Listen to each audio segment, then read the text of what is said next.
নমস্কার, আমি জ্যোতিষশাস্ত্রে শ্রী সনাতন বলছি। আজকে আপনাদের বলবো সংসার সুখ হয় কোন গ্রহের কারণে এবং সংসার দুঃখের হয় কোন গ্রহের কারণে। এই যে রাশিচক্রে গ্রহের অবস্থান ভেদে মানুষের যে সংসার জীবনে নানা রকম সুখ স্বাচ্ছন্দ্য এবং সংসার জীবনের নানা রকম দুঃখ লাভ হয়। কার কারণে সেই কথাগুলোই আপনাদের আমি বলবো। তার আগে আপনি একটা কথা বলি যে আমার মোবাইল নম্বর 9333828747 মোবাইল নম্বর। আমার সঙ্গে যোগাযোগ করতে হলে অবশ্যই এই নাম্বারে যোগাযোগ করবেন। যারা জ্যোতিষ শিখছেন বা জ্যোতিষ নিয়ে পড়াশোনা করছেন, জ্যোতিষ নিয়ে আগ্রহী বা জ্যোতিষ নিয়ে নতুন নতুন প্র্যাকটিস করেছেন, অনেক সময় নতুন প্র্যাকটিস করতে বসলে অনেক সময় নানা রকম নতুন হলে যেরকম হয় আর কি, অভিজ্ঞতা কমের জন্য অনেক সময় প্র্যাকটিসে অসুবিধা হয়। তারা যদি এই ভিডিওটা দেখে তাহলে তাদের সুবিধা হবে, এবং যারা জ্যোতিষ নিয়ে আগ্রহী তারাও যদি এই ভিডিওটা দেখে তাহলে তাদের সুবিধা হবে, এবং যারা জ্যোতিষ শিখছে তাদেরও কিন্তু এই ভিডিওটা দারুণভাবে উপকারী হবে। আমার সঙ্গে যোগাযোগ করতে হলে এই 3 নম্বরে 933382, দেখুন 9333828747 এই নাম্বারে যোগাযোগ করবেন যে কোনো সমস্যার জন্য। যে কোনো সমস্যা, শিক্ষা, উচ্চশিক্ষা, সংসার জীবন, বিবাহিত জীবন, বিবাহ কেমন হবে, চাকরি, সরকারি চাকরি, বিদেশ যাত্রা, পড়াশোনা, উচ্চশিক্ষা, কোন প্রফেশনে গেলে ভালো হবে, কী নিয়ে পড়াশোনা করলে ভালো হবে, সব কিছুই জানতে বা সব কিছু বুঝতে এবং সঠিক উপায়ে সঠিক রেমেডি দিয়ে মানুষের সমস্যার সমাধান করা হয়। সেই জন্যে অনেক টাকা পয়সার আপনাদের প্রয়োজন হবে না। সবসময় যে স্টোন নিতে হবে তারও কোনো মানে নেই। নানা রকম মন্ত্র আছে, তাবিজ কবজ আছে, গাছগাছরা আছে, রুদ্রাক্ষ আছে, এগুলোর দ্বারাও মানুষের গ্রহের রেমেডি করা হয়। যদি আপনাদের ইচ্ছা হয় তাহলে এই নম্বরে অবশ্যই যোগাযোগ করবেন। আজকে আমি বলবো আপনাদের যে গ্রহের কারণে, কোন গ্রহের কারণে মানুষের জীবনে সুখ বা কোন ভাব থেকে সুখ বিচার করা হয়, এবং লগ্ন হিসাবে মানুষের জীবনে সুখের যে আধার সেই জায়গাটা কোথা থেকে আসে। আসুন আজকে দেখে নিই।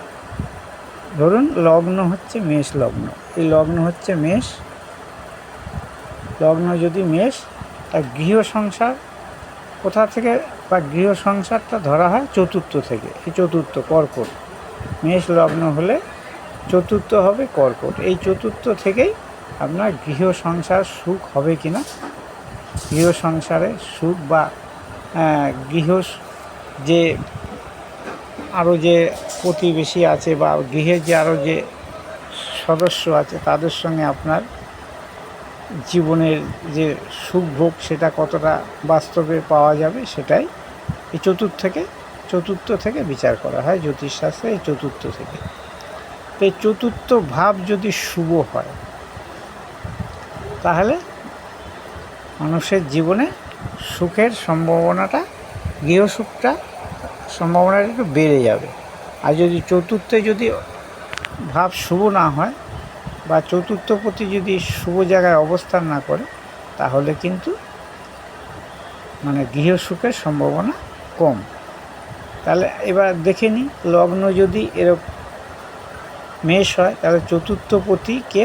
চতুর্থপতি চন্দ্র। ধরুন চন্দ্র এখানে অবস্থান করবে, চন্দ্র এখানে যদি অবস্থান করে এবং এখানে যদি কোনো অশুভ গ্রহের দৃষ্টি না থাকে, অশুভ গ্রহ চতুর্থে, অশুভ গ্রহ কারা বলতে লগ্ন হিসাবে আবার নৈসর্গিক অশুভ গ্রহ কুগ্রহ যেটাকে বলি, সে হচ্ছে শনিদেব, রাহু, কেতু, মঙ্গল, এরা মোটামুটি অশুভ গ্রহ ধরা হয়। কুগ্রহ এরা যদি চতুর্থে দৃষ্টি দিয়ে থাকে তাহলে সংসারের সুখ কিন্তু প্রয়োজনের তুলনায় কম পাবে।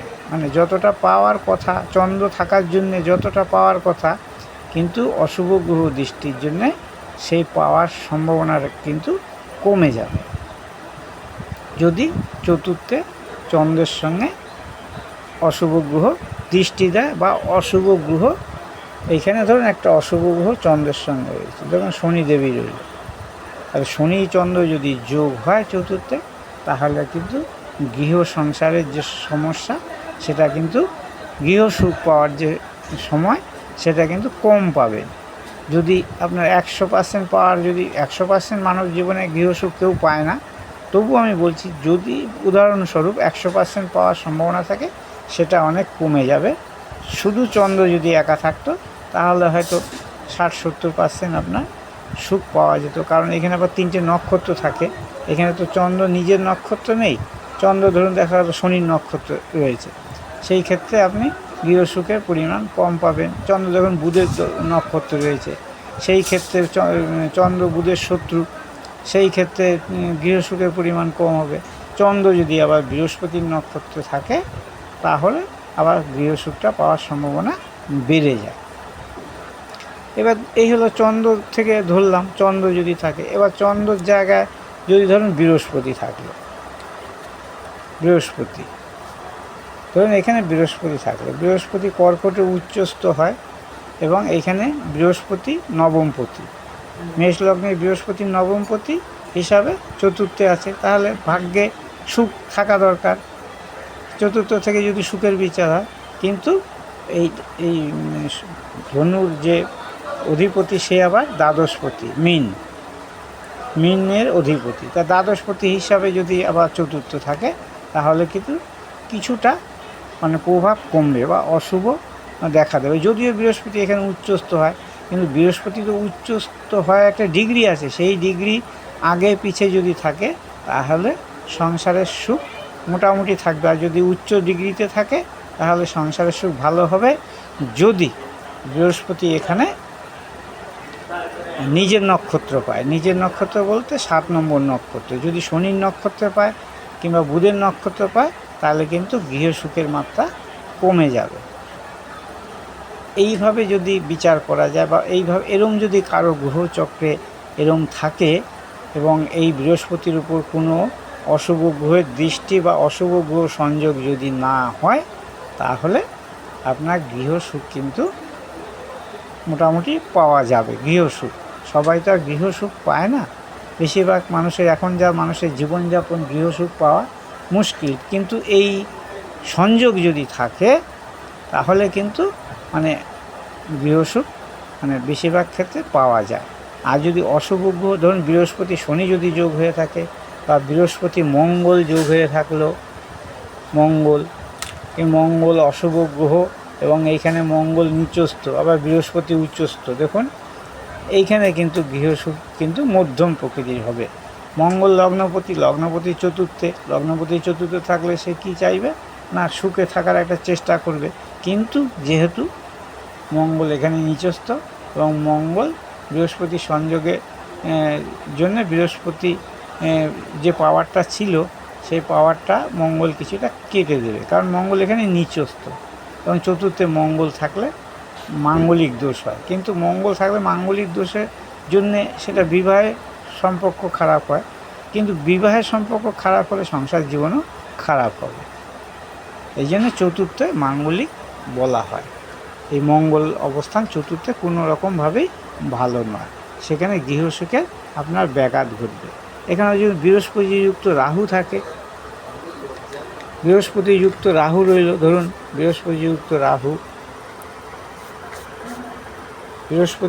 রাহু রইল এখানে, তাহলেও কিন্তু আপনার বৃহস্পতিযুক্ত রাহু অবস্থানের জন্য রাহুর পুরতা দমন করতে গিয়ে বৃহস্পতি অনেক শক্তি ক্ষয় হয়ে যাবে। যতই বৃহস্পতি উচ্চস্থ থাকুক না কেন, রাহুর পুরতা দমন করতে গিয়ে বৃহস্পতির অনেক শক্তি ক্ষয় হয়ে যাবে, যার জন্যে আপনার গৃহসুখ কিন্তু যতটা পাওয়ার দরকার ততটা পাবে না। এইখানে যদি রাহুর জায়গায় কেতু থাকে, সে একই কথা, এবং যদি এতে যদি কুরুগ্রহের দৃষ্টিও দেয়, তাহলেও কিন্তু আপনি শুভ ফল বা সংসার জীবনে সুখের যতটা আশা করেন ততটা কিন্তু পাবেন না। সংসার সুখ এমনই একটা জিনিস যেটা পাওয়ার জন্যে মানুষকে নিজে যে চরিত্র বলুন বা নিজের যে মনোবাসনা, নিজের যে কামনা, সবগুলো যদি চেঞ্জ করতে পারে তবেই সংসার সুখ পাওয়া যায়। সেই চেঞ্জ করতে গেলে তবে সেই গ্রহের অবস্থানগুলো অবশ্যই তাকে ভালো হতে হবে, তবেই সে মানব জীবনে যে সুখ যেটা আমরা বলি সেই সুখটা পাওয়া যাবে। এইভাবে যদি আপনি বিচার করেন বা আপনার ছকে যদি এরকম অবস্থান থাকে তাহলে আপনি গৃহসুখ থেকে বঞ্চিত হবেন না। আমার এই ভিডিওটা যদি ভালো লাগে অবশ্যই লাইক, শেয়ার, কমেন্ট করবেন এবং আমাকে সাবস্ক্রাইব করবেন যাতে নতুন নতুন ভিডিও আপনাদের কাছে দ্রুত পৌঁছে যায় এবং আপনারা শিখতে পারেন, জানতে পারেন, বুঝতে পারেন এবং ছক জ্যোতিষীর কাছে গিয়ে আপনারা যাতে ঠকতে না পারেন সেই জন্যে এই ভিডিও আমি বানাই, যাতে আপনারা জ্যোতিষ সম্বন্ধে অবগত হন। আমার মোবাইল নম্বর হচ্ছে 9333828747। আমার সঙ্গে যোগাযোগ করতে হলে অবশ্যই এই নম্বরে যোগাযোগ করবেন। আজকে এই পর্যন্তই, নমস্কার।